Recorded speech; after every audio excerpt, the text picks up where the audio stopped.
अस्सलाम वालेकुम जी, कैसे हैं आप सब? उम्मीद करती हूँ कि सब खैरियत से होंगे। आज मैं आपको रमज़ान में बनने वाली झटपट सी चाट बनाने का तरीका सिखाऊँगी।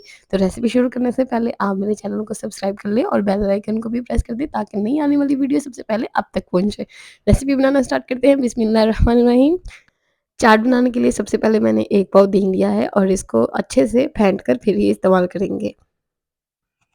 दही फेंट लिया है, अब इसमें तमाम मसाले डालेंगे। 2 चुटकी बराबर इसमें नमक जाएगा, आधा चाय का चम्मच चाट मसाला, आप अपने टेस्ट के मुताबिक कम ज़्यादा कर सकते हैं और 2 पुदीने की क्यूब्स मैंने शामिल की हैं।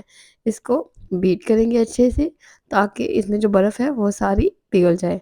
अब इसमें डालेंगे 1 कप बॉयल व्हाइट चने, आप अपनी मर्ज़ी से कम या ज़्यादा कर सकते हैं और 1 कप ही इसमें जाएगा बॉयल आलू।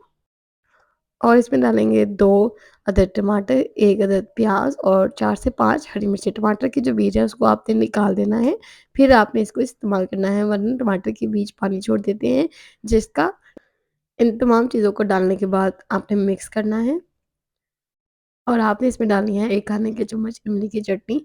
ये आप अपनी मर्ज़ी से डाल सकते हैं, अगर आपकी मर्ज़ी नहीं है तो आप ना डालें। इन तमाम चीज़ों को डालने के बाद अच्छे से मिक्स करेंगे और सर्व करेंगे। उम्मीद करती हूँ कि आपको मेरी रेसिपी पसंद आई होगी। रेसिपी पसंद आई तो मुझे कमेंट सेक्शन में इसका फीडबैक लाज़मी दिया करें।